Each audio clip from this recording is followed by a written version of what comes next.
Salut, c'est Cyril de Web de Fou, j'espère que tu vas bien. Aujourd'hui on se retrouve pour un nouveau podcast pour voir ensemble comment envoyer des emails à froid.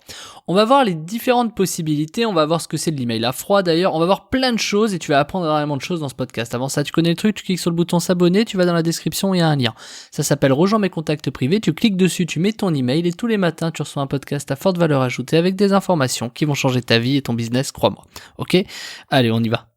Juste avant le podcast, je voulais te rappeler que j'ai créé un groupe Telegram que tu trouveras dans la description et ce groupe, c'est un groupe où je partage énormément de sujets, des astuces, même des choses qui n'ont pas forcément à voir avec le business. Il y a un peu de ma vie, il y a un peu de choses, il y a des idées, des pensées, bref, il y a vraiment des informations qui vont te permettre de me connaître un peu mieux pour me découvrir davantage. Voilà, je te laisse là-dessus, tu peux cliquer sur le lien dans la description, c'est le groupe Telegram et maintenant on commence le podcast. Alors, l'email à froid, c'est quoi ? L'email à froid, tout simplement, on va résumer ça en disant que c'est quand tu envoies quelque chose à quelqu'un et que la personne, c'est pas trop pourquoi elle reçoit ça. Alors, il y en a qui vont dire, ouais, mais ça s'appelle du spam. Non, c'est pas ça. De l'emailing à froid, envoyer des emails à froid, c'est comme quand, par exemple, quelqu'un s'est inscrit chez toi et que 3 mois après, tu lui envoies un email comme ça sorti de nulle part. En fait, à froid, c'est que la personne, tu l'as pas réchauffé. Ça paraît bête, mais voilà. Donc, d'un coup, comme ça, sorti de nulle part, elle reçoit ton email, que ce soit parce qu'elle soit inscrite, parce que tu as fait peut-être des partages de bases de données, que ce soit pour plein de raisons. C'est vraiment le froid est la chose la plus compliquée. C'est-à-dire que tu dois passer l'audience à froid et la faire passer vers le chaud pour que la personne puisse à la fin probablement acheter ou te découvrir. Donc pour ça, il y a deux possibilités. Soit les gens se sont inscrits par curiosité chez toi, tu vois, ou la deuxième possibilité, c'est que la personne ne te connaît pas, comme imaginons si demain t'envoies un WhatsApp, tu chopes un numéro de téléphone, t'envoies un WhatsApp et tu vois, la personne ne sait pas quitter d'où tu viens, etc. On a également le même problème avec Facebook par exemple, où tu peux envoyer un messenger à n'importe qui à froid et salut, j'ai vu sur un groupe t'as posté un machin, je voulais te dire quelque chose. Ça c'est une méthode qui est très difficile et pour ça il y a des techniques parce que tu peux pas arriver comme ça et dire salut, je te connais pas, t'as envie d'acheter mon produit, ça se passe pas comme ça. Et la particularité précise du cold mailing, c'est que quand tu envoies des emails, donc là on va vraiment se focus sur l'email, là je t'ai défini ce que c'était le cold.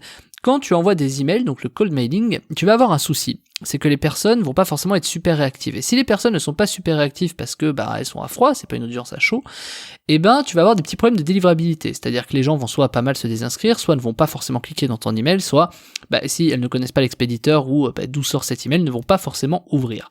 Voire même, dans certains cas, vont mettre en spam.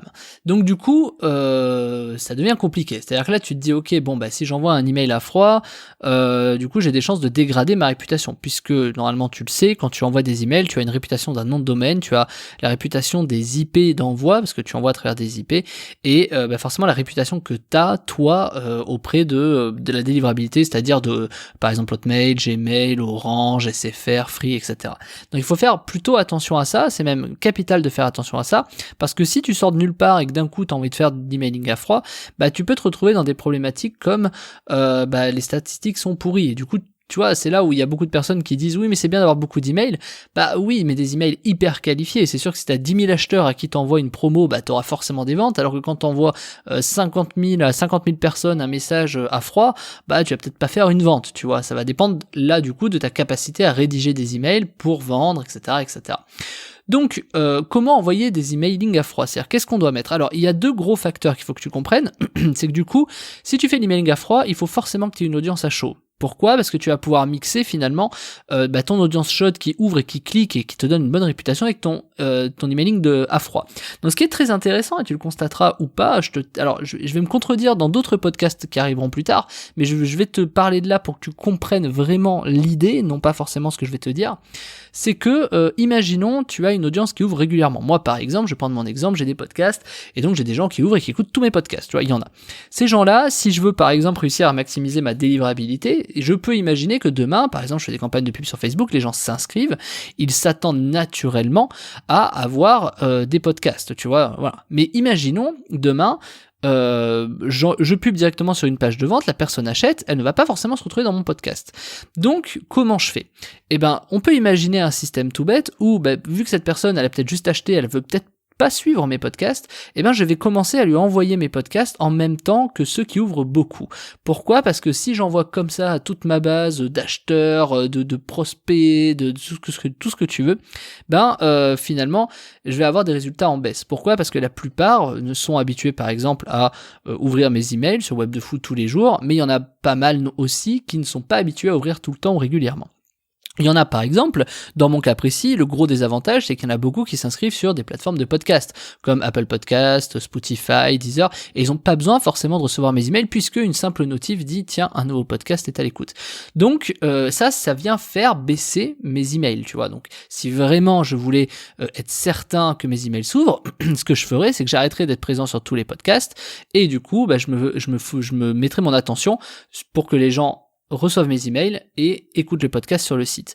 Le problème de ça, c'est que l'expérience utilisateur derrière, elle est compliquée. Donc là, je te parle de mes problèmes pour te montrer que finalement, des gens qui suivent mes podcasts ne vont pas ouvrir mes emails et me pénalisent puisque les nouvelles personnes qui arrivent à froid chez moi, du coup, mon audience à chaud, elle ouvre pas mes emails, elle écoute mes podcasts autre part. Donc on a des problématiques comme ça et c'est peut-être le cas dans ton business, par exemple quand tu fais du coaching ou du consulting et que c'est juste un exemple comme ça et que derrière, je sais pas, les gens, ils attendent ton appel Skype, ils s'en foutent de tes emails. Ou alors même le dropshipping, la personne a acheté, etc., va pas ouvrir les emails que tu vas envoyer, ou si tu as une boutique ou peu importe, c'est peut-être pas quelque chose qui va l'intéresser. Donc comment est-ce qu'on fait ça ? Quand je te donne le truc en mille. Quand tu vois qu'il y a des gens qui n'ouvrent pas. Par exemple, on dit souvent dans une base de données, tu enlèves tous ceux qui n'ont pas ouvert depuis plus de 45 jours, etc. C'est-à-dire que si au bout de 45 jours, ils n'ont pas ouvert, ça sert à rien. En partant du principe que tu envoies un email par jour. Si tu envoies un email tous les mois, évidemment, ça marche pas. Mais si tu envoies un email par jour comme moi, au bout de 30, 45 jours, tu peux naturellement te dire, bon, si le mec a pas ouvert, c'est que, voilà. Parce que bon, les gens partent pas 2 mois en vacances ou n'ont pas 2 mois, pas accès à leur internet. Tu vois ce que je veux dire. Donc à partir de là, on peut les virer. Là, on dit supprime-les. C'est pas du tout ce que je conseille. Je conseille plutôt de prendre des segments, comme t'as, par exemple, je sais pas, quand t'envoies une offre à tous tes acheteurs, et de glisser cette offre un peu vers tes prospects qui n'ont pas ouvert. Donc avec un truc genre promo, non. Si tu fais ça juste de manière isolée, c'est-à-dire que tu prends juste les personnes qui n'ont pas ouvert et qui tu as balancé une promo, ça ne fonctionnera pas. Pour une raison simple, parce que vu qu'ils n'ont pas ouvert, je vois pas pourquoi ils ouvriraient là. Tu auras toujours un faible pourcentage qui va ouvrir. Alors que si tu mélanges avec ton audience à chaud, tu verras que tes emails qui de base n'ouvrent pas vraiment vont beaucoup ouvrir. Pourquoi ?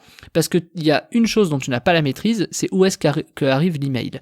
Et si ça se trouve, si tu envoies qu'à des gens qui n'ouvrent pas tes emails, Gmail, Orange, Wanadoo va considérer, alors je te la donne très simple, c'est pas vraiment comme ça, mais pour faciliter la compréhension, va te dire, ok, toi t'arrives pas en mode réception, t'arrives en spam. Donc c'est très important de pouvoir mixer un peu ceux qui arrivent à froid, ceux qui n'ont pas l'habitude d'ouvrir ou qui n'ont pas l'habitude de recevoir tes emails ou qui ne s'attendaient pas à recevoir tes emails, de les mélanger, on va dire, imaginons un 70-30 avec ceux qui sont à chaud. Donc ça veut dire que par exemple, t'as, imaginons 100 acheteurs, tu prends 70 acheteurs, ou 100 acheteurs, tu prends ces 100 acheteurs et tu rajoutes 30 ou 40 de personnes qui n'ouvrent plus tes emails. Et tu vas voir que comme par magie, tu vas regagner des personnes qui vont s'intéresser à toi. Et c'est une technique qui fonctionne très bien, ce qu'on appelle vraiment mixer en fait des inactifs avec des actifs sans trop rentrer dans le détail, qui permet de réactiver ces personnes. Bien entendu, il faut que tu aies une raison, c'est-à-dire tu peux pas faire ça en mode hey salut, t'as vu mon nouveau podcast, ça ne fonctionnera pas, puisque sinon il aurait déjà ouvert depuis 45 jours le hey nouveau podcast. Donc faut vraiment que tu fasses un truc pertinent, ça peut être une offre, ça peut être j'en sais rien, un changement de vie, un truc, je sais pas, mais quelque chose qui, tu vois, qui tabasse quoi, qui dit ok boum, tu vois, ah ouais il faut que j'ouvre l'email. C'est vraiment la stratégie qui est vraiment pertinente. Le vrai problème de tout ça, c'est pas tant qu'ils ouvrent et qu'ils cliquent, ça c'est plutôt un problème marketing. Le vrai problème, c'est qu'ils arrivent en boîte mail. Et pour arriver en boîte mail, si par exemple tu fais de l'emailing de masse, ou même si tu fais de l'emailing classique sur tes clients, il y a des choses qui sont absolument à respecter quand tu commences à faire l'emailing. Et pour ça, je t'ai créé une formation qui s'appelle Comment réussir son emailing de masse de zéro. Alors c'est adapté aussi à ceux qui font pas l'emailing de masse, parce que tu vas apprendre énormément de choses, mais c'est plutôt destiné quand même à ceux qui font de l'emailing de masse. Par exemple, si tu as des bases de données de plus de aller 8 à 10 000 personnes, c'est quelque chose qui va forcément te plaire parce que tu vas apprendre comment est-ce que, par exemple, dès le départ, on doit s'y prendre pour être certain d'envoyer en masse de manière pérenne, c'est-à-dire sur la longévité. Parce que beaucoup de personnes pensent que quand tu as des emails de masse, il faut commencer et envoyer des emails, tu vois. Malheureusement, il y a toute une stratégie à suivre, il y a des plans, il y a plein de schémas, il y a des stratégies d'offres, il y a plein de choses à faire, tu peux pas arriver comme ça et envoyer des emails et j'explique tout ça, je t'en ai fait une formation pour que tu puisses augmenter ta délivrabilité, du coup toucher plus de personnes qui vont plus s'ouvrir, plus cliquer et plus te faire d'argent. Pour ça, je t'ai préparé la formation, elle est dispo juste en dessous, ça s'appelle Comment réussir son emailing de masse de zéro. C'est la plus grande formation que j'ai pu faire en fait en termes de compétences techniques, expertise email. Tu vas voir, si tu te poses la question de te dire tiens, j'ai une base, je veux envoyer des emails et